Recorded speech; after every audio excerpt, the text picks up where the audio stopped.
Alright, bismillahirrahmanirrahim. Assalamualaikum warahmatullahi wabarakatuh dan salam sejahtera tuan-tuan dan puan-puan yang sedang mendengarkan kursus SDL 2023 Anjuran Instun Bahagian Pengurusan dan Perundangan Tanah. Okey, untuk slot ini pastikan tuan-tuan berada di kelas yang betul. Cukai petak, apa anda perlu tahu. Okey tuan-puan, sebelum itu saya perkenalkan nama saya Muhammad Syuari bin Mahazir, bekerja di Instun selaku penolong ketua program Seksyen Latihan Perundangan, merupakan tahun keempat di sini, dan juga telah terlibat dengan beberapa projek-projek dan kajian yang melibatkan Akta Milik Serata, termasuklah cukai petak inilah. Itulah sedikit pengenalan ringkas. Pengenalan yang panjang boleh PM tepi ya. Untuk sesi cukai petak tuan-puan dan puan-puan, hari ini kita akan kupaslah. Mungkin slot ini dipecahkan kepada beberapa bahagian. Kita ada part 1 sampai part 5. Jadi tuan-puan kekal terus bersama saya untuk memastikan tuan-puan tamat dengan sempurna kursus ini supaya CJ tuan-puan boleh dijana dan dikeluarkan.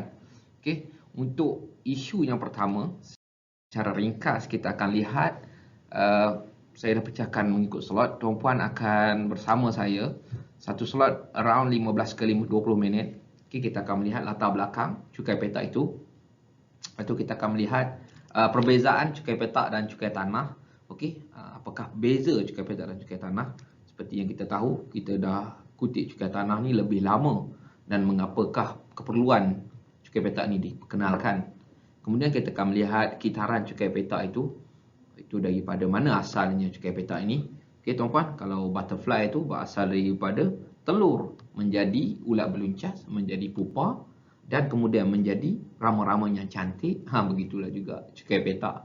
Dia ada asal usulnya, permulaan, pelaksanaannya. Okey, apa akan berlaku jika tak bayar cukai? Petak tuan-puan akan dirampas sehinggalah boleh berlaku penamatan petak tersebut. Okey, cukai petak itu ditamatkan dan kemudian kembali kepada status asal beliau, cukai tanah. Wow, bunyi macam kompleks kan? Tapi slow-slow, insya-Allah dalam 2 bulan ni, 2 bulan pula, dalam slot-slot ini. Okey, maksud saya kelas ni memang berlangsung sepanjang tahun, lebih 2 bulan tuan-puan. Okey, dalam slot-slot yang akan diperketengahkan itu, tuan-puan akan melihatlah, okey, sedikit demi sedikit pencerahan mengenai cukai petak. Dan kalau tuan-puan nak belajar dengan lebih lanjut, boleh join kursus Instun yang berdurasi 2 ke 3 hari. Kita ada memperkenalkan pelbagai kursus, termasuk kursus hak milik serata yang akan memperkenalkan salah satu slot cukai petak di dalamnya. Okey, kursus-kursus SDL bersifat 2 jam ini merupakan teaser kepada kursus-kursus yang dilaksanakan di Instun. Kita ada kursus berdurasi 2 hari sehingga ke 2 minggu. Okey, itu sedikit sebanyaklah untuk maklumat tuan-puan. Dan kemudian kita akan melihat impak pelaksanaan cukai petak. Kita akan melihat impak di negeri-negeri yang telah melaksanakan cukai petak inilah. Okey, di Malaysia dah ada 6 negeri yang telah melaksanakan cukai petak. Okey, apa tu? Tuan-puan try jawab. Try jawab. Saya nak dengar. Jawablah. Teka lah. Okey, kalau tuan-puan boleh jawab tu baguslah. Kalau tak boleh jawab, kejap lagi tuan-puan akan tahu. Dan last sekali kita akan melihat isu-isu dan cabaran. Maknanya negeri-negeri yang telah melaksanakan cukai petak ini, kita akan melihat apakah isu-isu dan cabaran yang telah di peringkat pentadbir tanah berhadapan lah. Okey, negeri-negeri yang telah melaksanakan cukai petak. Dan mungkin dengan sedikit cadangan penambahbaikan daripada pasukan kajian Instun, bersama-sama perbincangan dengan pejabat-pejabat yang telah menerima kami. Terima kasih diucapkan kepada pejabat PTG Wilayah Persekutuan Kuala Lumpur, pejabat PTG Selangor, pejabat PTG Pulau Pinang. Banyak based on case tadi kita akan kupas daripada pejabat-pejabat yang telah menerima kunjungan pasukan kajian Instun lah. Okey, jadi kita akan melihat adalah sedikit kajian case lah untuk perempuan, mudah sikit nak faham. Right. Okay, first kali kita kena faham definisi cukai itu sendiri. Kalau tuan-puan buka KTN Akta 828, tak ada definisi cukai. Ada ditulis cukai sewa. Tapi dalam Akta Milik Serata, Akta 318, okey, yang inilah. Okay, Akta 318 ni dalam tafsiran Seksyen 4, dia ada bagi tahu cukai itu apa maksudnya. Okay, cukai punya erti yang diberikan kepadanya di bawah Seksyen 5, okay, yang perlu dibayar kepada PBN. Okey, melalui kaedah-kaedah di bawah Seksyen 81. Bermaksud Akta Milik Serata Akta 318 telah ada peruntukan di bawah Seksyen 81 di mana pihak-pihak berkuasa negeri sekiranya berasakan perlu untuk membuat kaedah-kaedah bagi serata negeri tersebut. Sebab kita tahu kuasa untuk mentadbir tanah di dalam negeri itu seperti dalam jadual ke-9 Perlembagaan Persekutuan adalah di bawah bidang kuasa negeri. Jadi tidak terkejut jika negeri-negeri mempunyai perbezaan-perbezaan daripada pengiraan cukai, dari segi kutipan cukai, sebab kuasa itu di bawah pihak berkuasa negeri tersebut. Jadi mungkin cukai di Pulau Pinang berbeza dengan cukai di Perak. Cukai Perak berbeza dengan cukai di Terengganu contohnya. Okey. Sebab dekat dalam KTN pun dia ada di bawah Seksyen 14. Okey, di bawah Seksyen 14 KTN pun dia ada cakap pihak berkuasa negeri boleh berbuat untuk kaedah tanah negeri. Dalam Akta Milik Serata Akta 318 Seksyen 81. Di bawah Seksyen 5/5 kot. Nanti tuan-puan boleh cek balik lah. Okey, jadi simple pasal cukai. Tuan-puan kena tahu dulu. Okey, cukai-cukai apa yang ada dekat Malaysia ni. Nak bagi mudah faham cukai petak. Cukai pendapatan cerita lain. Cukai taksiran cerita lain. Cukai pintu. Okey, macam-macam cukai. Yang sekarang yang paling dekat dengan cukai petak adalah cukai tanah. Dan persoalan dia mengapa kenakan juga cukai petak sedangkan negara ini telah ada cukai tanah. Itu persoalan yang selalu membelenggu netizen-netizen di luar sana. Okey, hari ini saya akan ceritakan secara mudah tuan-puan. Okey, kalau tafsiran mudah ini cukai petak itu merupakan cukai bagi petak atau blok sementara yang perlu dijelaskan kepada pihak berkuasa negeri. Okey, dan jika tuan-puan tak jelaskan cukai petak atau bagi blok sementara tuan-puan kepada pihak berkuasa negeri, petak tuan-puan boleh dirampas. Okey. Dan juga cukai petak ini nak lebih mudah nak fahamnya, dia merupakan cukai yang menggantikan cukai tanah, bukanlah cukai baru. Cukai yang menggantikan cukai tanah. Dua kali dah cikgu ulang. Okey. Cukai yang menggantikan cukai tanah itu pun kepada pemilik-pemilik yang duduk di kediaman berstrata. Bermaksud kalau tuan-puan tak duduk berkediaman strata, okey, tuan-puan tak dikenakan cukai petak ini. Dia hanya dikenakan kepada pemilik-pemilik kediaman berstrata di negeri-negeri yang telah melaksanakan cukai petak. Di Malaysia, kita dah ada 6 negeri yang telah melaksanakan cukai petak. Okey. Kejap lagi kita tengok negeri mana tuan-puan. Okey. Dan kalau nak lihat latar belakang pula cukai petak ini tuan-puan, perlulah dilihat daripada penempatan satu warta daripada bekas Menteri Sumber Asli dan Alam Sekitar pada tahun 2017.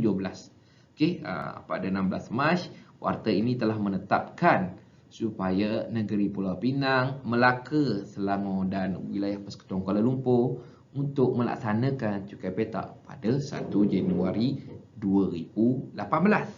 Okey.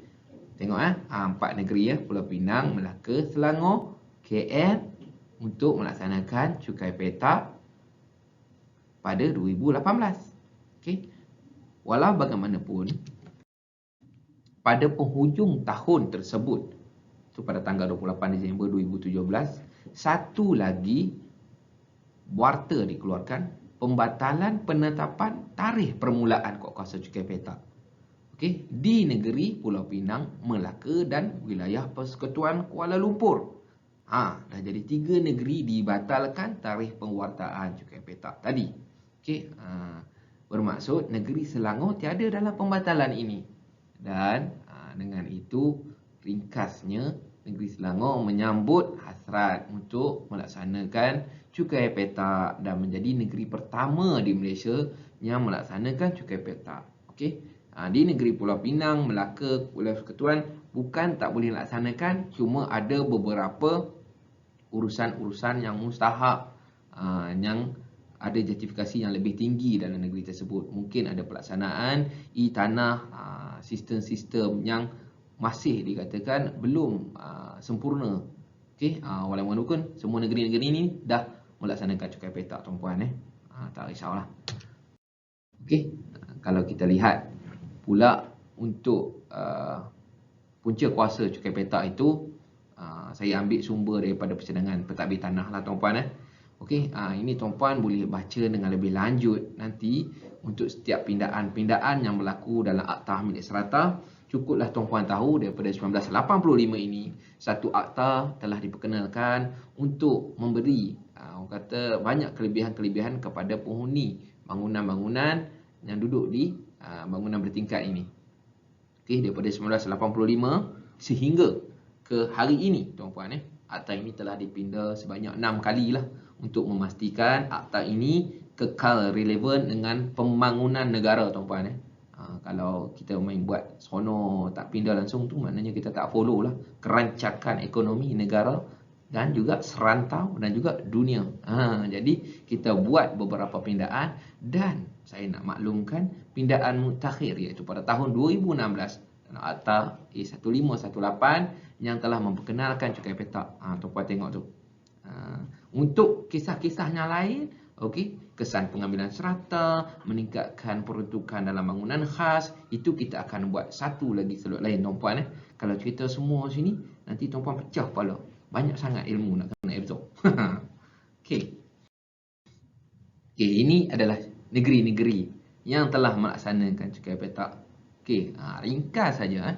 Jadi macam saya cakap sebentar tadi, Selangor telah menjadi negeri yang pertama iaitu melaksanakan pada tahun 2018, diikuti dengan Pulau Pinang dan Melaka pada tahun 2019, kemudian Kuala Lumpur dan Perak pada tahun 2020, pada tahun 2021 Negeri Sembilan, dan pada tahun 2022 yang akan datang ada banyak lagi negeri-negeri yang akan melaksanakan cukai petak ini. Kerana angka untuk hak milik serata ni, negeri-negeri ini ada yang tinggi. Tunggu masa saja nak melaksanakan cukai petak. Okey. Itu sedikitlah gambaran di dalam Malaysia bagaimana cukai petak itu telah diperkenalkan dan negeri-negeri yang telah melaksanakan cukai petak. Cuma kalau ikut daripada segi pertanyaan yang banyak kita terima, yang banyak orang pertikaikan, adakah cukai petak itu lebih murah daripada cukai tanah? Okey, menjawab persoalan sebegini, dia ada dua keadaan tuan-puan. Okey, untuk memudahkan kefahaman isu pelaksanaan cukai petak ini, kita melihat ada negeri, ada pemilik-pemilik petak yang bayar lebih murah daripada jumlah cukai tanah yang dibayar.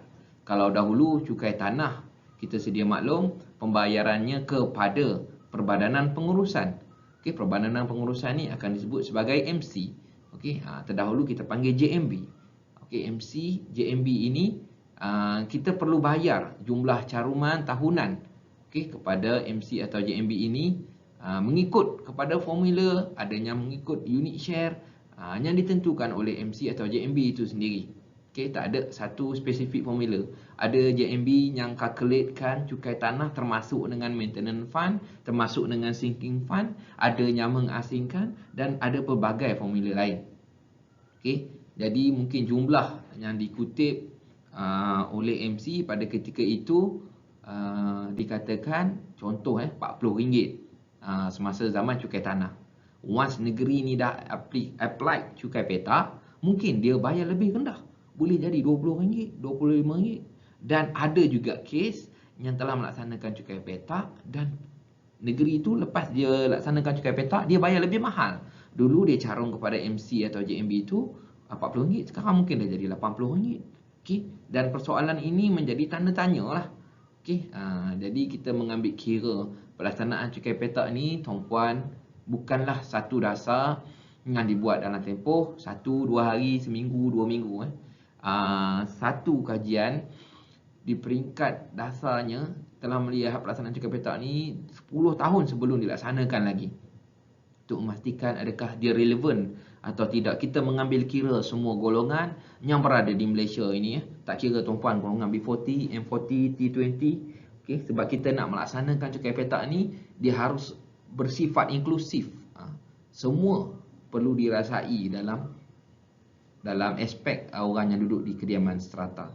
Okey, macam mana yang boleh jadi kes lebih murah? Begini, contohnya dalam beberapa negeri yang kita pergi buat pelaksanaan cukai petak ni, kita pergi buat case study, Negeri-negeri ini telah menetapkan kadar nominal bagi sesetengah bangunan. Contoh bangunan kos rendah, rumah rakyat,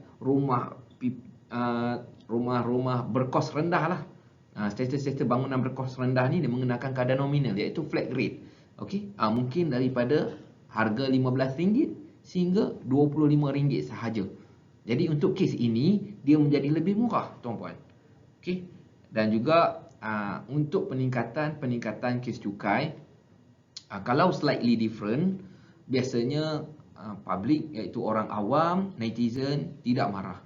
Tetapi apabila perubahan daripada mungkin melebihi 100% daripada jumlah amount cukai tanah yang dibayar sebelum ini, itu yang menyebabkan dia marah. Tetapi kita harus melihat ini case by case. Banyak kes-kes peningkatan cukai petak yang tinggi adalah akibat daripada pemilik kediaman itu tidak aware, tidak ada kesadaran yang dia sebenarnya bukan duduk di unit kediaman, di bangunan kediaman. Dia sebenarnya duduk di SOHO, small office, home office. Okay, SOHO ni contoh yang mudahnya, atas orang duduk, bawah itu ada shopping mall. Okay, untuk rate bangunan-bangunan sebegini, dia akan lebih mahal. Kerana kalau kita melihat syarat kategorinya, bukan kategori kediaman. Dia dikira industri, commercial. Jadi untuk rate-rate yang begini akan lebih tinggi daripada kediaman.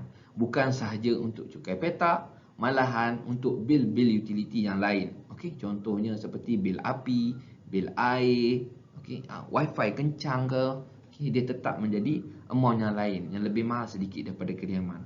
Jadi setakat itu dahululah untuk pengenalan cukai petak, dan kita nak tahu banyak lagi selepas ini, tuan-puan, perbezaan cukai petak dan cukai tanah dan sebagainya. Stay tune. Alright. Tamat bahagian 1. Jeng jeng jeng.